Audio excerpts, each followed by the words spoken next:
जय श्रील प्रभुपाद। हरे कृष्णा। आज कार्तिक मास का डे 8 है और आज हम बात करेंगे श्लोक 7 पर। श्री दामोदर अष्टकम, जिसकी रचना श्री सत्यव्रत मुनि द्वारा हुई है और इसका उल्लेख पद्म पुराण में है। और हम चर्चा कर रहे हैं श्री सनातन गोस्वामी जी के द्वारा श्री दामोदर अष्टकम पर दिग्दर्शनी टीका से। देखिए, श्लोक 7 इस प्रकार से है। कुबेरात्मजौ बद्ध मूर्त्यै यद्वात् त्वया मोचितौ भक्ति भजौ कृतौ च तथा प्रेम भक्तिम स्वकाम्य प्रयच्छ न मोक्षे ग्रहो मेस्ति दामोदरेह। श्लोक अनुवाद इस प्रकार से है। हे दामोदर, जिस प्रकार आपने अपने दामोदर रूप से माता यशोदा द्वारा ओखल में बंधे रहकर भी नल कुंवर और मणिग्रीव नामक कुबेर के दोनों पुत्रों का नारद के शाप से प्राप्त वृक्ष योनि से उद्धार कर उन्हें परम प्रयोजन रूप अपनी भक्ति प्रदान की थी, उसी प्रकार मुझे भी आप अपनी प्रेमा भक्ति प्रदान कीजिए। यही मेरा एकमात्र आग्रह है। किसी भी अन्य प्रकार के मोक्ष के लिए मेरा तनिक भी आग्रह नहीं है। अब देखिए, पिछले श्लोक में प्रेम विशेष के कारण परम उत्कंठा के साथ साक्षात दर्शन की प्रार्थना सत्यव्रत मुनि ने की। तदंतर ही सद्य उत्पन्न प्रेम भक्ति विशेष के कारण साक्षात दर्शन को परम दुर्लभ मानते हुए और प्रेम भक्ति को इस विषय में परम उपाय जानकर प्रेम भक्ति की प्रार्थना कर रहे हैं। ठीक है, तो पिछले श्लोक में श्री सत्यव्रत मुनि भगवान से साक्षात दर्शन की प्रार्थना कर रहे थे। अब इस बात को जानते हुए कि भगवान के जो साक्षात दर्शन है वे अत्यंत दुर्लभ हैं और वास्तव में इन भगवान के साक्षात दर्शन को प्राप्त करने के लिए प्रेमा भक्ति का भाव होना चाहिए।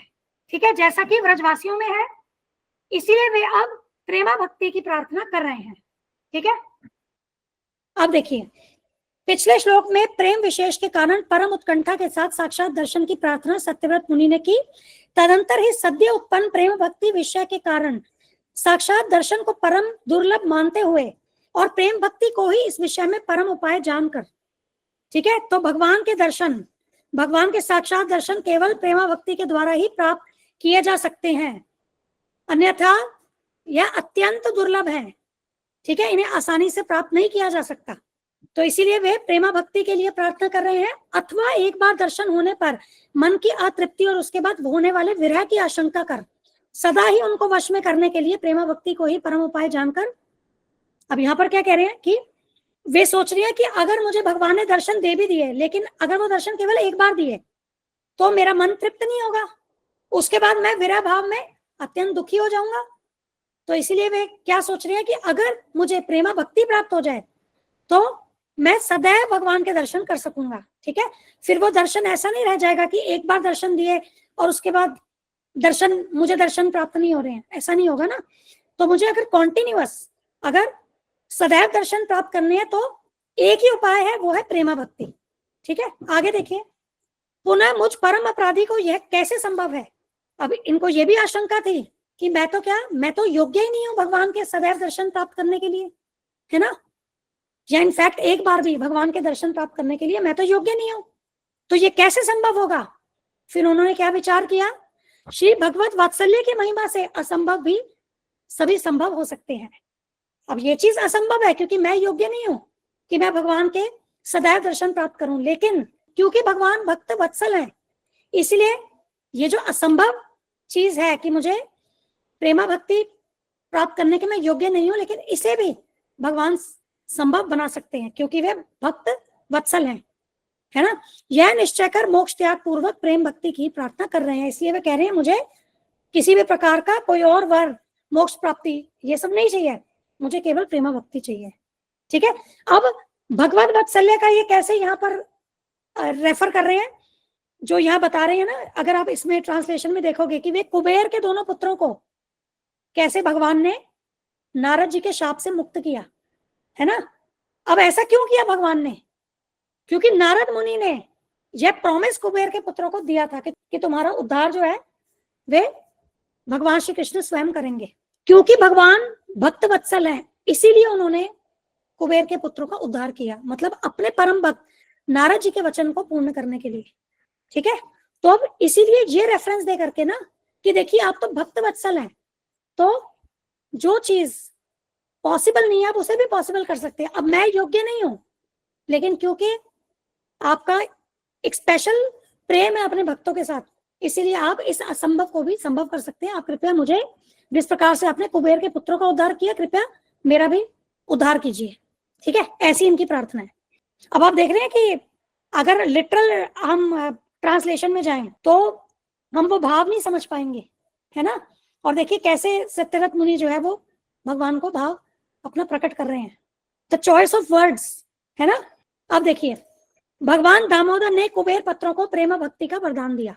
यशोदा द्वारा, पांच समूह द्वारा, उखल में शंखरित श्री विग्रह द्वारा ही दोनों कुबेर के पुत्र श्री नारद के शाप और संसार से मुक्त कर दिए गए। यहाँ दोनों पेड़ों के मध्य स्वयं प्रवेश के द्वारा परम सुंदर लीला विशेष भगवान के साक्षात दर्शन, स्पर्शन आदि भी सूचित हो रहे हैं। केवल उन्हें मुक्ति नहीं किया बल्कि परम भक्ति भी उन्हें दी गई, जो भक्ति बजाओ पद के द्वारा सूचित होता है।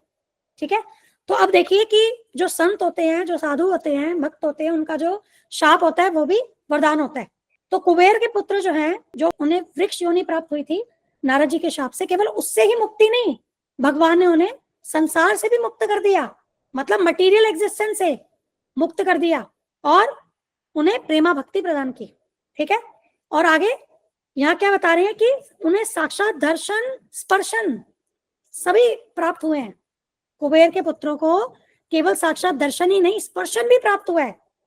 क्योंकि भगवान ने क्या किया, भगवान जब ओखल से बंधे थे तो दोनों जो ये अर्जुन के वृक्ष थे, जुड़वा वृक्ष, यमल अर्जुन वृक्ष, दोनों पेड़ों के बीच में उन्होंने ओखली फंसा दी थी और फिर उन दोनों पेड़ों को गिरा दिया था। तो जब उन्होंने वह ओखली फंसाई और पेड़ों को गिराया तो उन्होंने स्पर्श भी किया है, उन्होंने स्वयं स्पर्श भी किया है उन वृक्षों को। ठीक है, श्रीमद् भागवत में भगवान की ऐसी उक्ति है।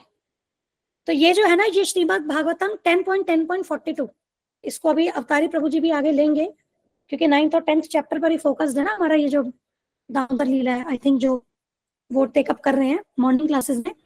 अदरवाइज 10.10.42 का रिकॉर्डिंग जो है ना वो वेद सारथी पे भी है, वहां से भी आप देख सकते हैं। तो इसमें भगवान क्या कह रहे हैं, चूंकि तुम मेरी भक्ति में सदैव लीन रहना चाहते हो, अतः मेरे प्रति प्रेम उत्पन्न करने की तुम दोनों की इच्छा पूरी होगी और अब तुम उस पद से कभी भी नीचे नहीं गिरोगे। ठीक है, इसमें एक शब्द यूज हुआ है अभव। ठीक है, इस श्लोक के लास्ट में देखो, ये जो है ना, संजातो मय भावो वामीप्सितः परमो अभवः, इस संसार को क्या कहते हैं, भव सागर। अभव मतलब इस भव सागर से दूर, अ मतलब किया तो वो नेगेट हो गया, माइनस हो गई वो चीज। भव मतलब भव सागर, अभव मतलब जो भव सागर नहीं है, मतलब स्पिरिचुअल एग्जिस्टेंस। ठीक है, तो वो उन्हें क्या प्रदान कर रहे हैं, उन्हें स्पिरिचुअल एग्जिस्टेंस प्रदान कर रहे हैं। ठीक है, मतलब इस भव सागर से या पुनर्जन्म से या ये जो भव सागर में जो दुख मिलते हैं उनसे उन्हें मुक्त कर रहे हैं और उन्हें ऐसा पद प्रदान कर रहे हैं जिससे वे कभी पतित नहीं होंगे। ठीक है, मतलब पुनः वो भौतिक जगत में लौट कर नहीं गिरेंगे। ठीक है, तो हाईएस्ट जो है ना वो भगवान ने कुबेर के पुत्रों को प्रदान किया। हे दामोदर, जैसे कुबेर पुत्रों को प्रेमा भक्ति दी गई, वैसे ही वह भक्ति मुझे भी प्रबल रूप से दें, जो एकमात्र आपके चरण कमलों का आश्रय करने वाली है, अथवा यह सुंदर रूप ही जिसका विषय है।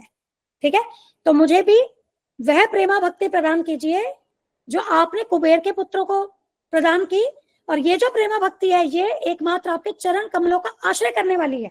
ठीक है, मतलब इस प्रेमा भक्ति के द्वारा सदैव मुझे आपके चरण कमलों का आश्रय प्राप्त होगा। आगे देखिए, अथवा यह सुंदर रूप ही जिसका विषय है, तो आपके इस सुंदर मनोहर रूप के भी दर्शन मुझे इस प्रेमा भक्ति के द्वारा ही होते रहेंगे। ठीक है ना, तो ये जो वृंदावन में एक्चुअली इन्होंने एक शब्द जो यूज किया ना, अगर आप इसमें देखोगे ना, लास्ट में दामोदरेह इहा वर्ड यूज किया है, ये देख रहे हैं, न मोक्षे ग्रह मेस्ति दामोदरेह। अब देखिए इसमें इह का, इह मतलब बेसिकली यहाँ, मतलब वृंदावन को संबोधित कर रहे हैं। ठीक है, तो ये जो बेसिकली जो प्रेमा भक्ति मांग रहे हैं ना, ये वही मांग रहे हैं कि जो वृंदावन वासियों में है, क्योंकि एक वृंदावन वासी ही है जो कि भगवान की ये जो मनोहर दर्शन है वह सदैव करते हैं। ठीक है, उनकी लीलाएं सदैव करते हैं, उनके चरण कमलों का आश्रय ग्रहण करते हैं। ठीक है, अब प्रश्न, इस विषय में तुम्हारा आग्रह क्यों है? कुबेर पुत्रों की तरह मोक्ष भी ग्रहण करो, अन्यथा जन्म मरण आदि रूप संसार की प्राप्ति हो सकती है। अब ऐसा लग रहा है कि मानो उनसे पूछ रहे हैं भगवान कि तुम केवल प्रेम भक्ति की ही अभिलाषा क्यों कर रहे हो, तुम मोक्ष भी तो ग्रहण करो ना। मैंने जिस प्रकार से कुबेर के पुत्रों को इस संसार से मुक्त किया, इस भौतिक संसार से मुक्त किया, तो तुम उससे क्यों नहीं मुक्ति चाह रहे हो? तो इस पे उत्तर क्या है? उस प्रेमा भक्ति में ही मेरा आग्रह है, मोक्ष में मेरा आग्रह नहीं है। अब इसका अर्थ देखिए क्या है। इसका अर्थ यह है कि प्रेमा भक्ति के द्वारा यदि संसार मतलब भौतिक अस्तित्व का ध्वंस होता है तो हो, और यदि नहीं होता तो ना हो। मतलब मुझे इस प्रेमा भक्ति के द्वारा आप मुझे भौतिक संसार से मुक्ति प्रदान करें या ना करें, मुझे उससे मेरा कोई मतलब नहीं है। मुझे भौतिक संसार से मुक्त कीजिए चाहे नहीं कीजिए, ठीक है। मेरा जो आग्रह है वो केवल प्रेमा भक्ति में है, ठीक है। तो इस विषय में मेरी अपेक्षा नहीं है, मतलब मुझे भौतिक अस्तित्व प्राप्त होता है, मतलब मुझे भौतिक अस्तित्व से मुक्ति मिलती है या नहीं, इस विषय में मेरी कोई अपेक्षा नहीं है। इस बात का गूढ़ भाव क्या है? गूढ़ भाव यह है कि यदि हाथ में चिंतामणि हो तो सबको स्वयं ही सिद्ध हो जाएगा, फिर किसी एक तुच्छ द्रव्य के ग्रहण से क्या लाभ। अब जब आपको हाईएस्ट मिल रहा है तो जो लोअर लेवल है वो ऑटोमेटिकली सिद्ध हो जाएंगे, है ना। तो इसलिए यहाँ पर श्री सत्यव्रत मुनि हाईएस्ट की बात कर रहे हैं। अथवा इस प्रसंग का दूसरा अर्थ इस प्रकार से है, हे दामोदर आप निज विषयक प्रेमा भक्ति प्रदान करें, ठीक है। इस प्रकार पाश से बंधा हुआ उदर है जिनका उससे संबंधित प्रेमा भक्ति की प्रार्थना द्वारा नित्य काल के लिए पाश बंध के आग्रह की आशंका कर मुनि कह रहे हैं। अब इनको क्या आशंका हो रही है? जब मैं ऐसा वर मांग रहा हूं कि जिस प्रकार से यशोदा मैया ने आपको ओखल से बांधा हुआ है, मुझे यह मनोहर रूप सदैव आपका देखना है, तो इससे उनको क्या आशंका हो रही है कि भगवान को ऐसा लग सकता है, अच्छा तुम ऐसा चाहते हो कि मैं सदैव ही बंधा रहूं, मैं सदैव ओखल से ही बंधा रहूं, इसी बंधन में रहूं, तो इसकी उनको आशंका हो रही है, ठीक है। कि क्योंकि ऐसा कह सकते हैं ना भगवान, अच्छा तुम तो मेरा बंधा हुआ रूप चाह रहे हो, तो इसका मतलब तुम चाहते हो कि मैं हमेशा ही माता मुझे बांध करके रखे, मैं ऐसे ही रहूं। तो इस पे क्या है, इस आशंका करके वो क्या कह रहे हैं, क्या पाश बंधन से आपके मोचन में मेरा आग्रह नहीं है? अवश्य है। अब समझ रहे हैं ये चीज, बंधन से आपके मोचन में मतलब इसका मतलब पाश बंधन से मुक्त होना, ठीक है। तो वो कह रहे हैं कि कहीं आपको ऐसा तो नहीं लग रहा कि मैं नहीं चाहता कि आप पाश बंधन से मुक्त हो जाएं, नहीं मैं ऐसा चाहता हूं, ठीक है, मैं ऐसा चाहता हूं कि आप इस पाश बंधन से मुक्त हो जाएं, किंतु इस स्वरूप में ही स्व विषयी का असाधारण प्रेम भक्ति प्रदान करें। परंतु आपका जो ये स्वरूप है ना, इस स्वरूप से संबंधित ही जो असाधारण प्रेम भक्ति है उसे आप प्रदान करें। आई होप यू अंडरस्टैंड जो मैं एक्सप्लेन करना चाह रही हूँ। एक बार प्लीज बताइए, ये बात समझ में आई? मतलब ये भक्त में और भगवान के बीच में आप देखिए एक अगर भाव का जो एक आदान प्रदान, कि अगर भक्त बोल रहा है भगवान से कि भाई मुझे तो आपका दामोदर रूप में ही रुचि है और मैं तो आपके दामोदर रूप के दर्शन सदैव करना चाहता हूँ, तो भगवान कहेंगे अच्छा तुम चाहते हो मैं कभी मुक्ति ना हूँ, माता तो मुझे हमेशा ही बांध करके रखे। फिर वो भक्त कह रहे नहीं नहीं मेरा ये मतलब नहीं है कि आप सदैव बंधे रहें, मेरा मतलब ये है कि ये जो आपका रूप है ना मनोहर रूप, मुझे तो बस इसी से संबंधित प्रेमा भक्ति चाहिए ताकि ये जो रूप है ना सदैव मुझे दृश्यमान हो, ठीक है। आई होप ये समझ आ गया ना ये पैराग्राफ? जी माता, ठीक है। अब नेक्स्ट क्या है, अब इसका पूरा सम क्या है, सम एंड सब्सटेंस की इस अथवा इस वृंदावन में प्रेमा भक्ति प्रदान करें। यह भी अनुमान करना चाहिए कि इसके द्वारा सदा वृंदावन में निवास करने की प्रार्थना की गई है, क्योंकि वृंदावन में ही भगवान का यह विशेष रूप देखा जा सकता है। तो ये अपनी प्रार्थना के द्वारा श्री सत्यव्रत मुनि वृंदावन में निवास की प्रार्थना कर रहे हैं। और हम आगे देखेंगे जो कुबेर के पुत्र है ना, जब उनका भी भगवान उद्धार करते हैं ना तो उनको वृंदावन में ही निवास देते हैं। तो उन्हीं का रेफरेंस लेकर के यहाँ पर क्या है कि उन्हीं का रेफरेंस लेकर के श्री सत्यव्रत मुनि भगवान से वृंदावन में निवास, वृंदावन में जो प्रेमा भक्ति है उसकी प्रार्थना कर रहे हैं, ठीक है। अब आगे देखिए, सत्यव्रत मुनि अब द्रवित चित्त से कीर्तन कर रहे हैं। द्रवित चित्त मतलब इधर मेल्टिंग हार्ट, पिघलते हुए हृदय से, ठीक है, कीर्तन कर रहे हैं। और कीर्तन के माध्यम से बाल गोपाल की हृदय में स्फूर्ति हुई, ठीक है। स्फूर्ति मतलब दर्शन, बाल गोपाल की जब इन्होंने कीर्तन किया तो इनको क्या हुआ, बाल गोपाल रूप जो है भगवान का अपने हृदय में उस बाल गोपाल रूप के दर्शन हुए। और स्फूर्ति में मानो श्री कृष्ण कह रहे हैं, उन्हें ऐसा लग रहा है कि भगवान उनसे कह रहे हैं, हे मुनि मैं तुमसे प्रसन्न हूं, जो कुछ मांगना चाहते हो वह मांग लो। इस पर मुनि कहते हैं कि आप स्वयं बंधन में बंधे होने पर भी कुबेर के पुत्र नल कुंवर और मणिग्रीव को प्रेमा भक्ति प्रदान की, वैसे ही मुझे भी प्रेमा भक्ति प्रदान कीजिए, ठीक है। तो भगवान उनसे उनकी प्रार्थनाओं से अत्यंत प्रसन्न है। वे कहते हैं कि तुम्हें जो मांगना है तुम मांग सकते हो, मैं तुम्हें वह वरदान प्रदान करूंगा। इस पर मुनि कहते हैं कि आप तो स्वयं माता के बंधन से बंधे थे, परंतु उस स्थिति में भी आपने कुबेर के पुत्रों को प्रेमा भक्ति प्रदान की, उन्हें भव बंधन से मुक्त किया। ठीक है, और यही देखिए भगवान की अचिंत्य शक्ति है। अब आज जो व्यक्ति बंधन में है वो किसी और को कैसे मुक्त कर सकता है ना, लेकिन भगवान तो भगवान है। तो यही भगवान की अचिंत्य शक्तियां, अचिंत्य लीलाएं हैं जिसे हमें समझना होगा और जो भक्ति के माध्यम से ही समझी जा सकती हैं। अब देखिए कुबेर के पुत्र, ये पूरा मतलब डिटेल्स चैप्टर 10 में आती है, भागवतम के 10वें स्कंद के 10वें अध्याय में पूरा मतलब डिटेल्स आती है, वो आगे आप सुनेंगे ही, और उसका पूरा रिकॉर्डिंग वेद सारथी पे भी आप सुन सकते हैं। उसी को थोड़ा सा शॉर्ट में यहाँ पर, कुबेर के दोनों पुत्र धन के मद में मत थे। मद 4 प्रकार का होता है, रूप का, विद्या का, उच्च कुल का, धन ऐश्वर्य का। ठीक है, 4 प्रकार का जो होता है ना, ये मद होता है। मद क्या होता है? False pride. ठीक है, फॉल्स प्राइड।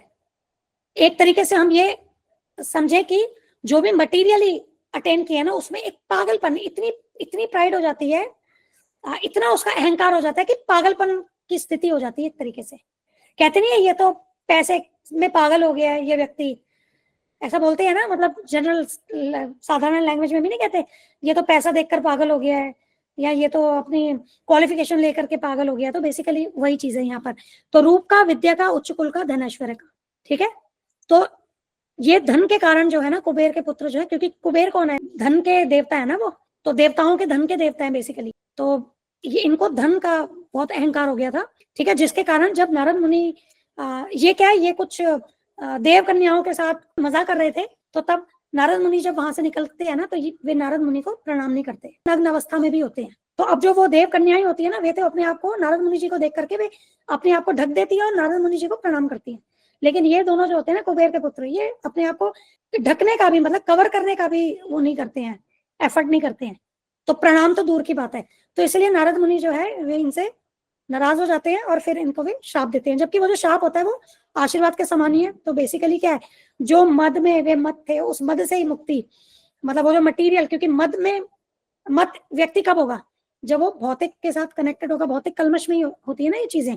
तो वे तो उनको भौतिकता से ही वो उनको क्या मुक्त करने का एक तरीके से आशीर्वाद प्रदान करते हैं। ठीक है, साधुओं का अभिशाप एवं आशीर्वाद एक जैसा ही होता है, हम समझ नहीं पाते हैं। उनके आशीर्वाद और अभिशाप दोनों में ही कल्याण है। नारद जी ने कुबेर के पुत्रों को अभिशाप दिया कि तुम धन के मद में मत होकर वृक्षों की भांति जड़ होकर कार्य कर रहे हो, जाओ वृक्ष हो जाओ। क्योंकि वृक्ष नग्न होते हैं, है ना, जड़ होते हैं, एक जगह खड़े रहते हैं। अब जो व्यक्ति मद में इतना मत है और नग्न अवस्था में है, ठीक है, और उसको जो एक्शन लेना है, अगर साधु पुरुष को देखा, एक तो पहली बात है कि आपको कि क्या है, इसे ऐसे भोग में नहीं पड़ना चाहिए, ये तो चलो एक बात हुई। अब पेड़ क्या होता है? जड़ होता है। जड़ जैसा व्यवहार क्या होता है? आपने ना एक चीज और, एक और चीज है कि अगर हम जानवर की तरह मजे में ही रहते हैं ना, उसको जड़ बुद्धि भी कहते हैं। ठीक है, ये प्रभुपाद जी ना, जो मैंने आपको श्री राम कथा पर नहीं एक वीडियो भेजी थी, वो जो चैप्टर से मैंने चर्चा शुरू की थी ना, जबकि अभी वो कंप्लीट नहीं हुई है, उसमें एक श्लोक में ही आता है। ठीक है, फिर उसको ट्रांसलेशन में प्रभुपाद जी ने एक्सप्लेन किया है। तो जिन लोगों का जो बुद्धि होती है ना, वो बिल्कुल जानवरों के समान, मतलब जो मजे में ही रहते हैं ना, उनको जड़ बुद्धि कहते हैं। ठीक है, जड़ बुद्धि। तो क्योंकि उसमें क्या हो रहा है कि मतलब वो यूजलेस बुद्धि है, एक तरीके से भौतिक बुद्धि है, आप बस मजे में ही लगे हुए हो, तो उसमें आत्म साक्षात्कार के लिए आप प्रयास नहीं कर रहे हो, तो जड़ बुद्धि कहते हैं। ठीक है, उस प्रकार का जो व्यवहार भी हो रहा है वो जड़ व्यवहार ही हो गया एक तरीके से। ठीक है, अब यहीं से उसको और भी निकृष्ट देखें तो एनिमल से भी ज्यादा निकृष्ट योनि कौन सी है? वो वृक्षों की है ना। तो अब बिल्कुल ही आप क्या है कि बिल्कुल ही वो व्यक्ति मनुष्य या देव शरीर प्राप्त किए हुए, लेकिन क्या है कि वहां पर आपको जो activities as a human being या एज अ देव आपको वो एक्टिविटी करनी है, आप वो नहीं कर रहे। मतलब जो बेसिक आचरण होता है, बेसिक एक्सपेक्टेशंस होती है एक ह्यूमन बींग्स के लिए भी, ह्यूमन स्पीशीज के लिए भी बेसिक एक्सपेक्टेशंस है, या जो देवताओं की योनि है उसमें भी बेसिक एक्सपेक्टेशंस है।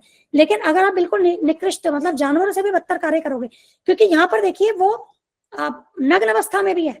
अब पेड़ कोई कपड़े नहीं पहनते हैं, और साथ में क्या है, वे साधु पुरुष को देखकर प्रणाम भी नहीं कर रहे हैं, वे अपने आप को ढक भी नहीं रहे हैं। जो एज अ देव उनकी एक जो रिस्पॉन्सिबिलिटी है इस योनि की, अब वो भी आप नहीं कर रहे हैं, है ना। तो वो जड़ के समान ही हो गया ना उनका व्यवहार। तो इसलिए यहाँ कह रहे हैं कि वृक्षों की भांति जड़ होकर तुम कार्य कर रहे हो, तो वृक्षी बन जाओ। ठीक है, तो नारद मुनि के कहने से ही साथ साथ ये दोनों वृक्ष की भांति जड़ होने लगे, तो वृक्ष में कन्वर्ट होने लगा इनका शरीर। फिर दोनों ने क्या किया, नारद जी के श्री चरणों में गिरकर अपने उद्धार का उपाय पूछा। तो नारद जी ने कहा, देखो द्वापर युग के अंत में स्वयं भगवान श्री कृष्ण गोकुल में अवतार लेंगे, वे ही तुम्हारा उद्धार करेंगे। ऐसा कहकर नारद जी तो चले गए। तत्पश्चात इन दोनों को नंद भवन के पीछे युगल अर्जुन वृक्ष के रूप में जन्म प्राप्त हुआ। ठीक है, तो नंद भवन के पीछे युगल अर्जुन वृक्ष, मतलब उनके जो बैकयार्ड में, बैकयार्ड होता है ना, तो उसमें उन्हें अर्जुन वृक्ष के रूप में जन्म मिला। और इनको कहते हैं यमल अर्जुन। यमल मतलब जुड़वा, अर्जुन तो एक वैरायटी है ट्रीज की, तो अर्जुन वृक्ष के रूप में जन्म हुआ। मैया आपने अब देखिए, उन्होंने दामोदर लीला तो उन्होंने प्रत्यक्ष रूप से देखी है, लेकिन साथ में जो भी भगवान वहां पर लीलाएं करते थे ना, उन्हें वो भी सौभाग्य प्राप्त हुआ, भगवान की वे सभी लीलाओं को देखने का सौभाग्य प्राप्त हुआ। तो आप देखिए कि नारद जी का जो अभिशाप भी था वो वास्तव में क्या है, वह उनके लिए वरदान था, क्योंकि ये जो लीलाएं हैं इनको देखना अत्यंत दुर्लभ है। ये तो केवल ब्रजवासी देख सकते हैं, है ना, लेकिन यहाँ पर इनको नारद जी के वरदान से ये लीलाओं को देखना और भगवान के ये मनोहर रूप को देखने का सौभाग्य प्राप्त हुआ। मैया अपने लाला को बांधकर दही मंथन के लिए चली गई, तब इन्हें भी अपने भक्त श्री नारद जी के अभिशाप का स्मरण हो आया। खेल के बहाने उनका उद्धार किया। तो जब माता उनको बांध करके फिर पुनः दही मंथन करने चली गई, तो भगवान को याद आया कि मेरे भक्त नारद ने कुबेर के पुत्रों को शाप दिया था, अब उनके उद्धार का समय आ गया है। और खेल के बहाने ही उन्होंने नलकुवर और मणिग्रीव का उद्धार किया। खेलते खेलते दोनों वृक्षों के बीच में ओखल आड़ी फंस गई, तो तिरछी करके ओखल को दोनों पेड़ों के बीच में फंसा दिया भगवान ने। श्री श्याम सुंदर ने ओखल को जोर से खींचा, जिससे दोनों अर्जुन वृक्ष भीषण शब्द करते हुए पृथ्वी पर गिर पड़े। फिर उन्होंने क्या किया कि ओखली को इतनी जोर की दोनों वृक्षों के बीच से खींचा कि बहुत तेज आवाज हुई और ये जो वृक्ष है ये जमीन पर गिर पड़े। भीषण शब्द करते मतलब बहुत तेज आवाज करके वे जो वृक्ष है वे जमीन पर गिर पड़े। सहसा उन वृक्षों में से दो देव पुरुष निकले, उन्होंने श्री कृष्ण की वंदना स्तव स्तुति की। तो दोनों जो देव पुरुष और इनकी जो स्तुति करते हैं ना, वे चैप्टर 10 में, ये भागवतम के 10वें स्कंद के चैप्टर 10 में जो स्तुति करते हैं वो भी श्लोक उसमें है, बताए गए हैं। तो उन्होंने भगवान श्री कृष्ण की वंदना की, स्तुति की, और फिर श्री कृष्ण ने उन्हें प्रेमा भक्ति का शोभायमान किया। तो भगवान ने उनको प्रेमा भक्ति प्रदान की। अप्रकट व्रज में मधुकंठ और स्निग्ध कंठ नामक श्री कृष्ण लीला कथा वाचक वहां नंद भवन में कृष्ण कथा सुनाने लगे। फिर उन्हें व्रज में निवास दिया। ठीक है, भगवान ने नलकुवर और मणिग्रीव को प्रेमा भक्ति प्रदान की, व्रज में मधुकंठ और स्निग्ध कंठ के रूप में उन्हें कथावाचक के रूप में निवास दिया। ठीक है, और वे वहां नंद भवन में कृष्ण कथा सुनाने लगे। तो उन्होंने उनको वृक्ष योनि से तो मुक्त किया, मतलब मोक्ष भी दिया, वृक्ष योनि से मोक्ष दिया, भौतिक जगत से मोक्ष दिया, और साथ में प्रेमा भक्ति प्रदान की। वृंदावन में सदैव के लिए निवास दिया, जिससे कि वे कभी भी मतलब उन्हें ऐसी परम स्थिति प्रदान की जिससे कभी भी उनका पतन ना हो।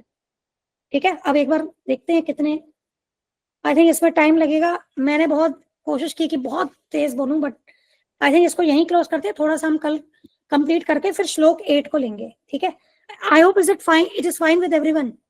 आप कोई क्वेश्चन है तो प्लीज बताइए। Know questions? हरे कृष्णा माता जी। माता जी, प्रेम भक्ति कैसे मिलेगी? सेवा से? प्रेमा भक्ति किनके पास है? केवल भक्तों के पास है, ये समझिए। ठीक है, तो हमें आश्रय किनका लेना होगा? भक्तों का लेना होगा। भक्तों में परम भक्त कौन है? गुरुदेव है। तो गुरुदेव के निर्देशन में सेवा करनी होगी, भक्ति करनी होगी, उसी से प्रेमा भक्ति प्राप्त होगी। जी माता जी। ठीक है, और बताइए, और कोई प्रश्न? कल हम ये वाला श्लोक कंप्लीट करेंगे और 8 को स्टार्ट करेंगे। 8 को मतलब हम छोड़ेंगे नहीं बीच में, मतलब क्योंकि मुझे लगता है 15-20 मिनट में वो हो जाएगा ये श्लोक कंप्लीट। तो 8 को स्टार्ट भी कर देंगे, ताकि अब देखते हैं अगर उसमें व्याख्या कितनी है, कंप्लीट होता है तो कल हम दामोदर अष्टक कंप्लीट कर देंगे। ठीक है, थैंक यू, सब अपना ध्यान रखिएगा। हरे कृष्णा, धन्यवाद, प्रणाम, जय श्री प्रभुपाद। हरे कृष्णा माता जी, धन्यवाद प्रणाम, जय श्री प्रभुपाद। धन्यवाद माता जी, माता जी, धन्यवाद प्रणाम, जय श्री प्रभुपाद। दंडवत प्रणाम।